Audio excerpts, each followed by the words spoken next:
Continue today our series called Images. Every Sunday we have an image. You'll find it on the front of your bulletin there. And that image is sort of the focal point of the message.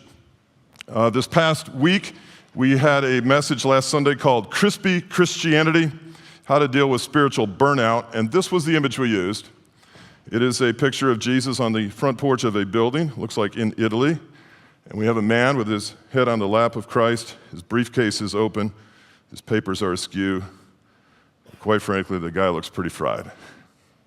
Just burnout. We talked about burnout oftentimes looks different than we might think. Burnout looks like complaining a lot. Burnout looks like frustration. Burnout looks like being judgmental with people. But that was last week. This week, we come to a new message in a new image. Do you check your bags or carry on? That's the name of this message. Do you check your bags or carry on? Here we have a picture of a family that has broken down, looks like years ago, looks like in the 40s, maybe 50s, and they're having to hoof it. Looks like they're going to the gas station, and Dad has a piece of luggage. Jesus has 4 pieces, and he's walking on ahead. That's interesting. When I was a kid, my dad used to break down. I used to laugh hysterically. I thought it was funny. When you broke down on the side of the road, I don't know why. There's something weird about me. I just thought that was the coolest thing in the world. So especially if you're out in the middle of nowhere and it was raining or snowing or something, that was even better. And I'm kind of twisted in that way because my dad would get so frustrated, and I just kind of love seeing him get mad at someone besides me, I guess. Just kidding, Dad. I know you're watching. But I used to think it was hilarious because it was something different, something out of the ordinary. We're going to talk about today, do you check your bags or do you carry your bags on? And we'll get to that at the end. So let's turn in our Bibles, if we would, to Matthew chapter 11, verse 28 to 30. It's a very common scripture. Matthew 11, verse 28 to 30. Very common passage. You've heard this many times before. It's quoted often, but I'd like to go a little deeper with it this morning, if that's okay.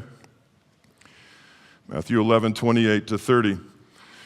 I also want to share with you a verse that is very important to our church. We don't talk about this verse often, but it is essential in our culture today. It's 2 Timothy 4:2. You can look that up later. But it goes like this. Paul saying to his pastor friend Timothy, trying to train him up the way he should be, he says, now preach the word.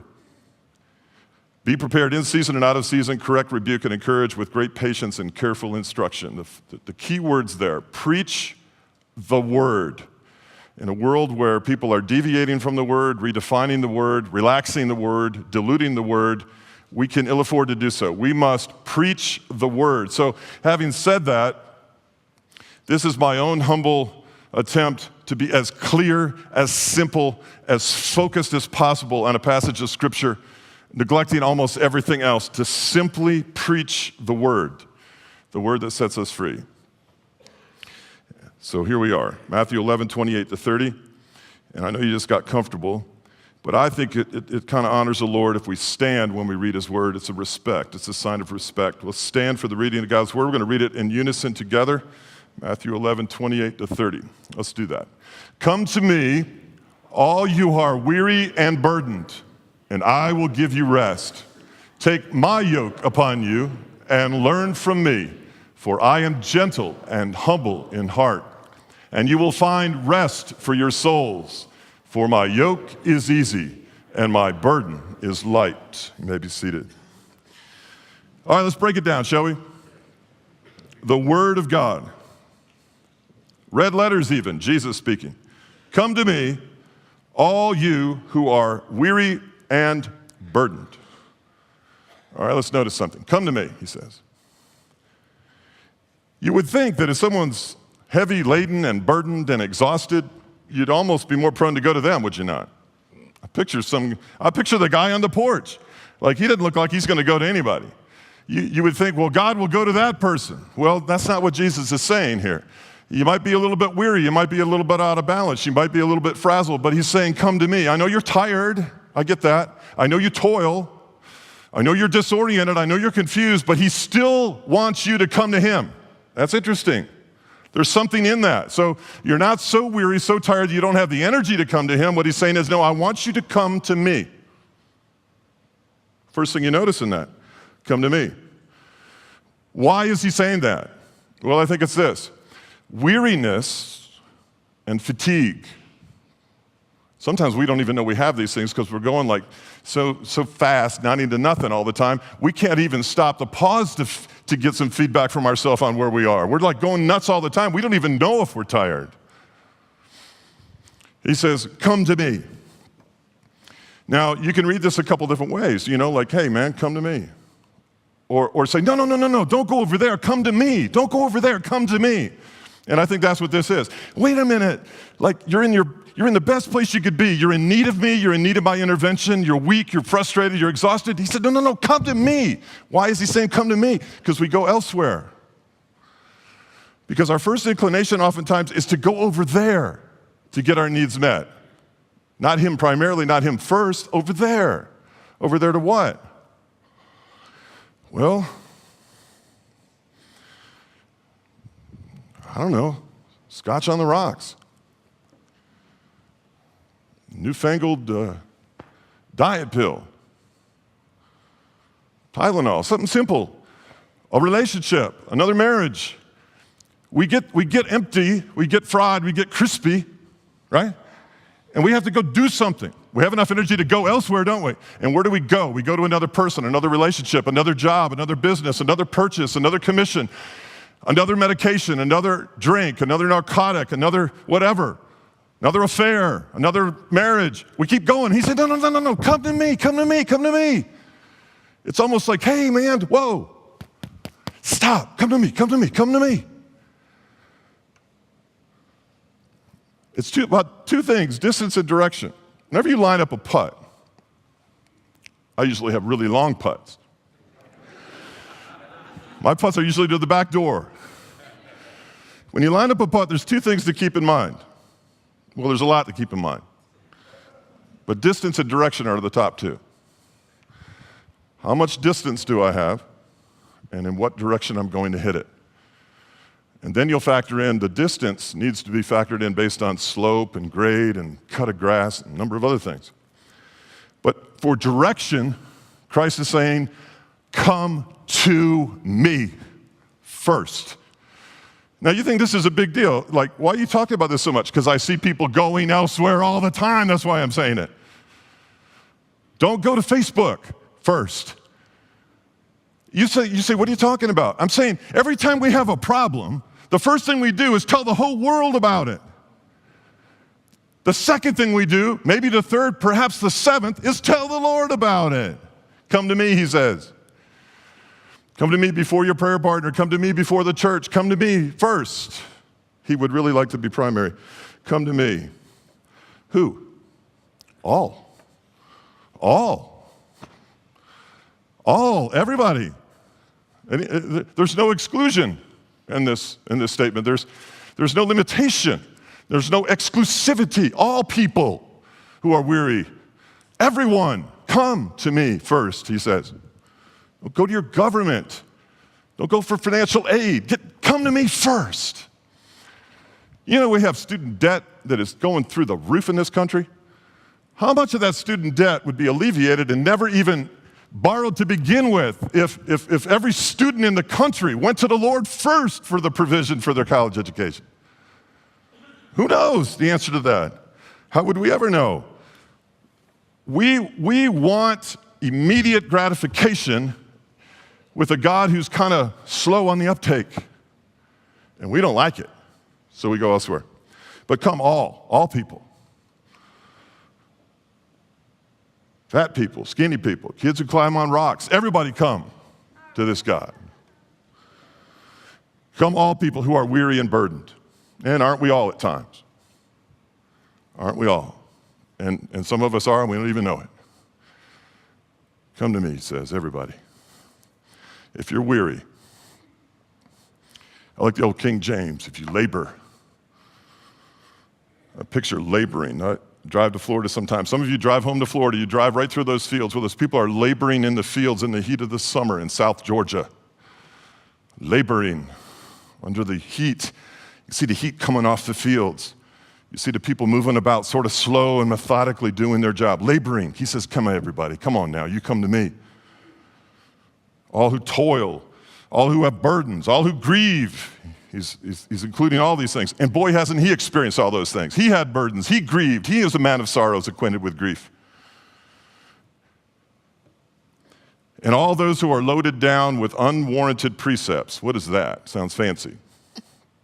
All of those people who are weighed down, like hunched over by man-made laws and religious rules that nobody can stand up under. He's talking to the Pharisees about how your customs and your laws and your condemnation and your judgment just heaped on the backs of people. He says, you people come to me too. You come to me first. You've gone to those people and they've loaded you down with guilt. You come to me, he says. We'll take care of it. Come to me all, you are weary and burdened. And then he says, and I will give you rest. Man, that sounds good.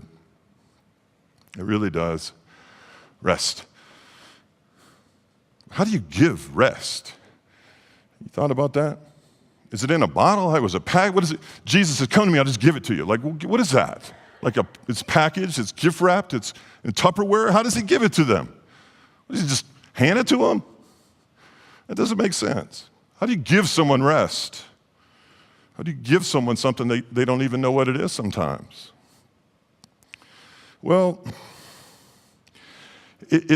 what he wants to do is he wants to cause or permit one to cease doing something in their movement or labor in order to be recovered and collect their health and their rest again. He's looking for a transaction that ceases the very things that cause you to be exhausted so you can kind of collect yourself and be refreshed. I like that.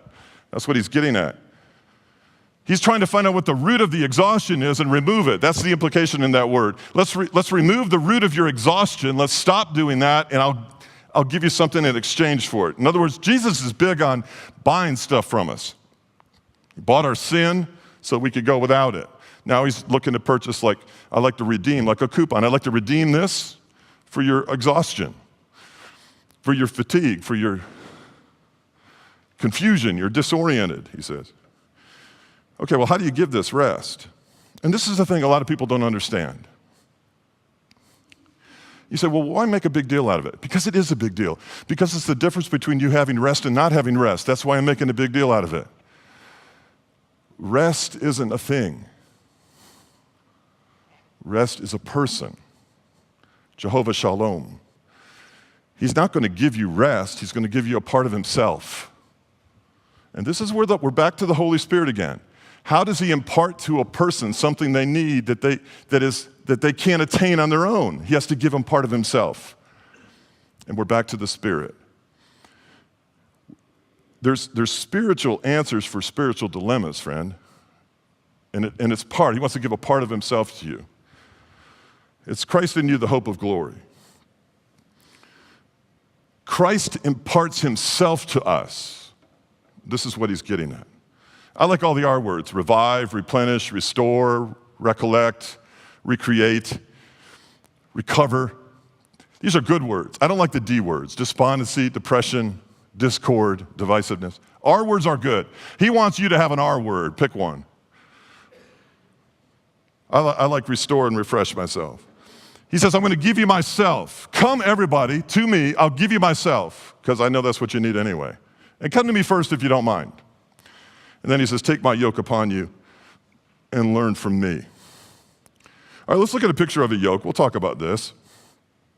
Look at these poor guys here. 2 oxen yoked together, neither one too happy about it. Walking in unison. I don't like anything about that, really. Joined together. Nowhere else to go. Limited. Not a very good view. Life is determined for you. A little freedom to direct yourself. You're chained to some burden that's got you hunched over. You can't really go anywhere. And if you tried to peel off and go to the right or to the left, if you even tried to get away, the other guy would keep you from going there. It's really hopeless is what it is. But then Jesus says, I got this yoke. Oh, what is this now?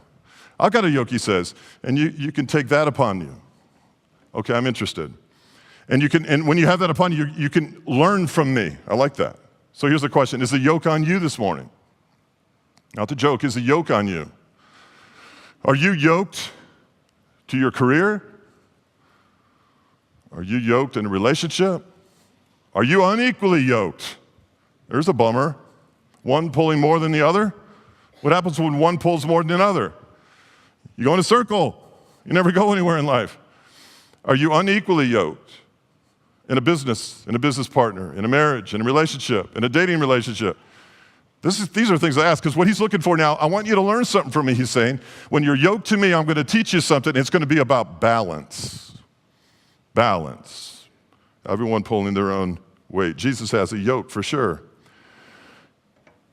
Now, if he's yoked to me, seems like it's a little out of proportion. Yeah, but there are certain things I do in a relationship with him that makes me a viable partner in the arrangement. There's actions and decisions and things I physically need to do in that relationship that he's not going to do for me. And because we're yoked together and I'm doing those things, it makes us sort of balanced as we go along. But I tell you what, it's a whole lot easier than these two animals. It should be effortless. Christianity shouldn't be striving and difficult. If it is, there's something very wrong with the way you're approaching it. Take my yoke upon you and learn from me, he says, for I am gentle and humble in heart. I like this about him because I wouldn't want to be yoked to somebody who just takes off all of a sudden, or jerks one way to the right or over to the left and just yanks my head with him. I don't want a Lord like that. And I don't have one, and nor do you. He's gentle in the way he makes turns in our life, and he's gentle about picking up the pace, and he's gentle about slowing things down, and we're supposed to wait upon him, and he's the leader who's going to take us where we need to go. He doesn't do things abruptly. He's not impulsive. God's not impulsive. And this is why in the world of instant gratification, where we have a generation of people who can't talk to one another because they only text, and everything they ever wanted is within 4 digits and a PIN code away from them punching it in. We have a whole nation of people who think everything they want should be given to them yesterday. And we're yoked to a God who doesn't make abrupt turns, is not impulsive. And he moves at a gentle pace, and he's humble of heart. In the world in which we live, it gets more and more difficult to walk with Christ, because in the world in which we live, we're supposed to run with Christ. And hence the exhaustion, the weariness, and the heavy labor. He doesn't make sharp turns. I like the fact he's humble. Now, this word humble in here means he identifies with depression and lowliness. The last thing you want to tell a person who's struggling with depression is you need to get yoked to Christ. No yoke seems good to me in that situation. No yoke. Forget the yoke.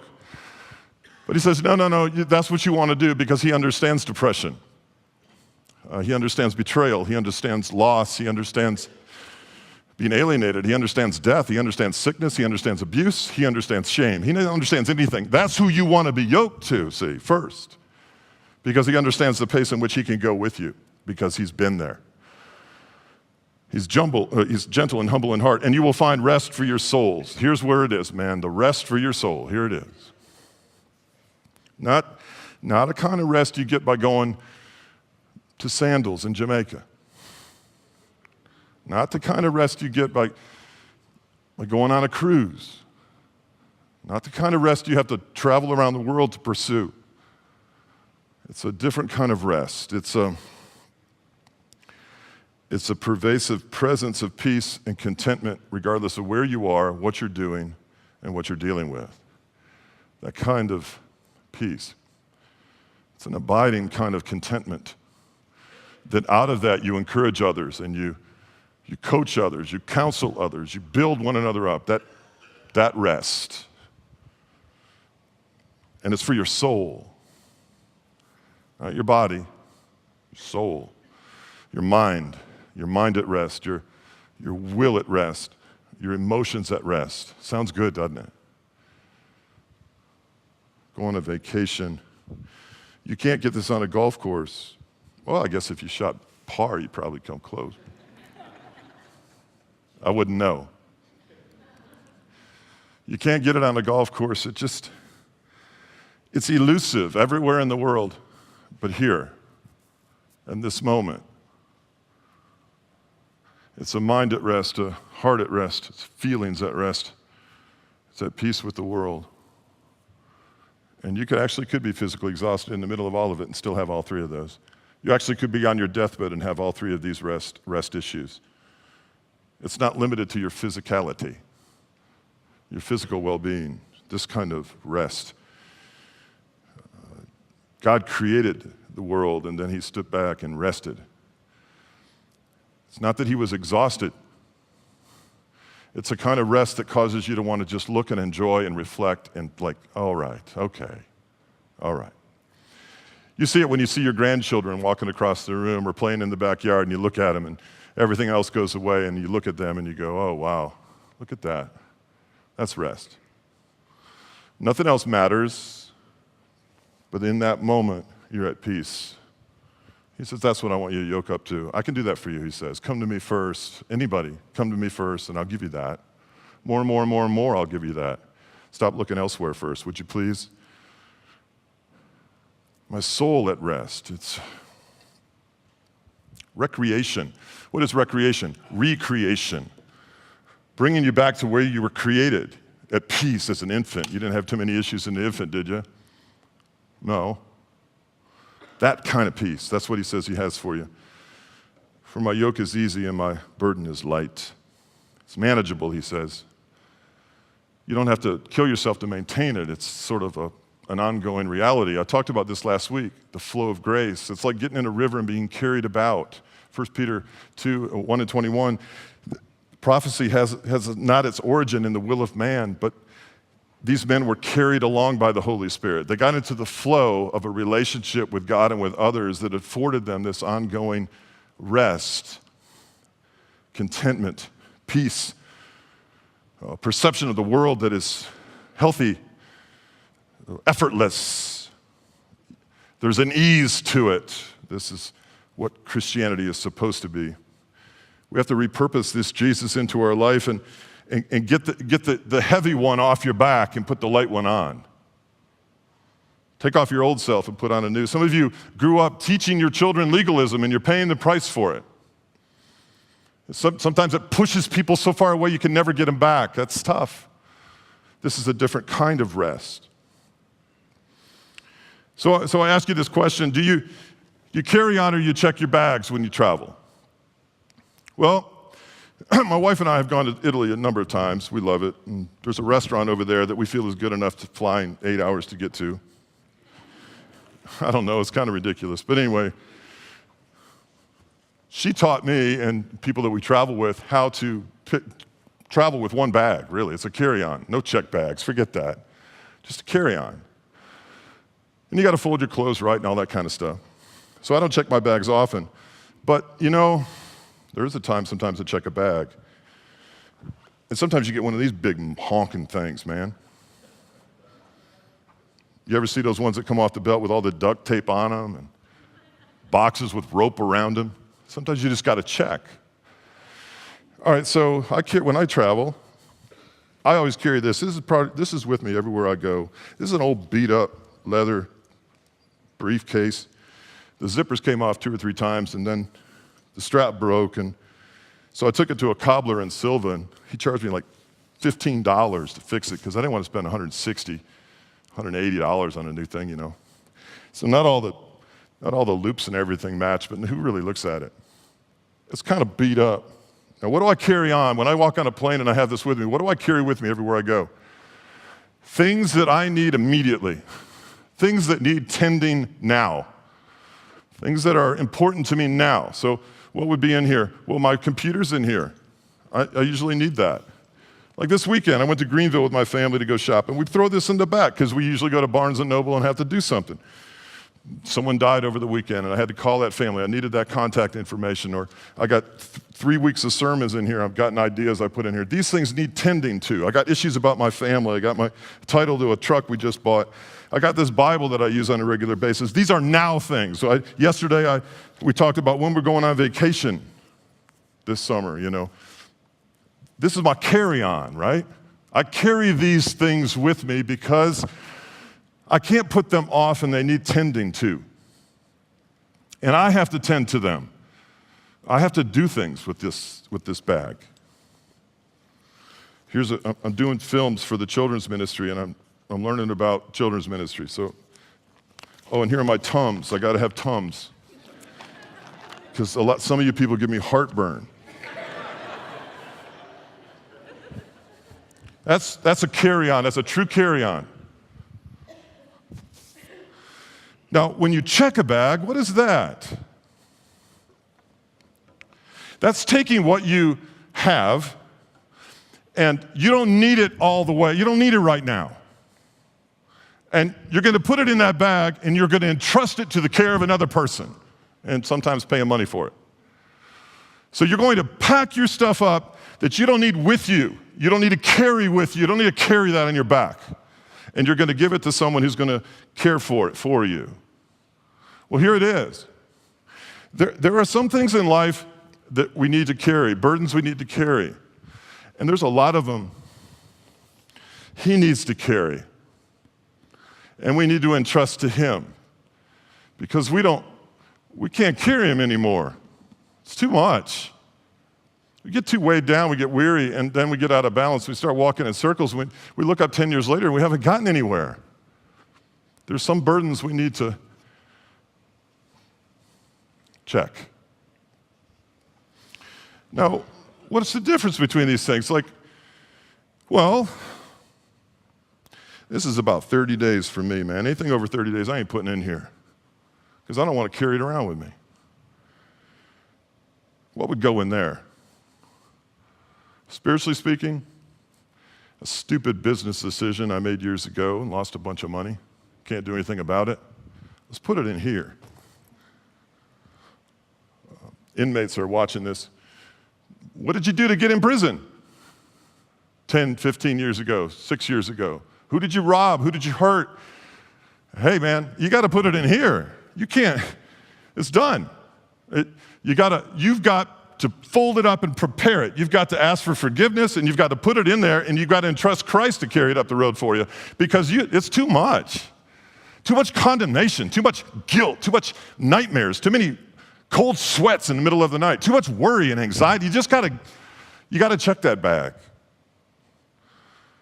Your first marriage, yeah, you screwed it up. It's over. You got to check it. You got to entrust. Do what you got to do to fold it and prepare it to put it in there. You got to make amends. You got to ask for forgiveness. You got to make restitution, whatever it is, then put it in here and let him walk off with it. Ladies, people watching around the world, the baby that you aborted. That's a check item. It's a forgiveness issue. There's other burdens to carry. The Lord went to great lengths to carry that one for you. Check it. The abuse of childhood. You can't change it. Sometimes they're even gone now. We can't even say anything to them. That's a check item. The failed business, the bankruptcy. Maybe you could have raised your kid different. I don't know. I haven't met an expert on parenting. I met a lot who say they are. The stupid educational decision you make, the classes you never studied for, the people you let down, the affair, whatever. Eventually, you've got to fold and prepare it and put it in that thing and let it go. In fact, I wouldn't even go back to baggage claim to get it. Just let them have it. Let them have it. It's too much. Life's short, you know. I used to kick myself for I played 2 years of college basketball, and that was a big deal back then. I was a 17-year-old kid playing with 22-year-olds that had a wife and 2 kids. I had a driver's license, and I'm trying to play basketball with these grown adults, you know. I used to, for 3, 4, 5, 6 years, I used to look back on that and say, well, I should have done more. I could have done more. And finally, I just had to check that bag. I mean, so what? It was way back then. It doesn't even mean anything now. Get rid of it. And there are some things that are tough to check, friend. They're tough to check. Because they provide us the animosity we need and want when we want to have it. and the hurt way down deep inside that wells up in the stupidest of situations and comes out as anger or accusation that brings you to points of exhaustion. Those are the toughest because they're so familiar to us, they become family. Our mistakes become so family to us, they're like a part of the family. Hey, I'd like to introduce myself. I'm Gary Hewins. Here's all my mistakes. I carry with them everywhere we go. They're like children to me. I keep them, I raise them, I nurture them, I feed them. I bring them up from time to time. I educate them. They educate me. They tell me who I am. They tell me what I can do. They definitely tell me what I can't do. These are my miniature Satans that I walk around with all the time. My little demonic minions that I travel with. And everywhere I go, if I need them, I'll pull them up and I'll tell you I can't do something because of them. They never got checked. They're still in the carry-on. And whenever you need them, you just lift up the thing and there they are. You pull them out and play with them. My mistakes. Come on. Check them. In airports today, it's becoming more and more difficult to check your bags. More and more difficult to do it free. Nobody seems to want them. They just want to weigh them. Everybody wants to weigh your bags and your baggage, even ourselves. That guy broke down on the road with his family. And if I was in that picture, I'd be laughing my head off. But someone came along and picked up his bags, his frustration, his sorrow, his anger. And he says, I'll lead the way. I'll take him wherever you want to go. I paid for him. Why can't I take him? I paid for him. Why can't I have him? Come to me first. Who? Everybody. Everybody what? Everybody that's weary and heavy laden. Come to me first. Before you get married a second time, before you start dating that girl or that guy, come to me first. I can heal that. Check it. I'll take it. And then you get in the yoke that I have for you. It'll be fairly easy and fairly light. You'll love it. You will love it. Failure to check your bags, friend. You get on the plane, usually late. All of the overhead compartments are full. And here you are trying to put that and that, a floor lamp and a yak up in the middle of the top thing, as the comedian said. And everyone's looking at you like, really? Really? Really? You thought you'd walk onto a plane of 250 people and you're 249th? You're going to put your skis in the overhead? Come on.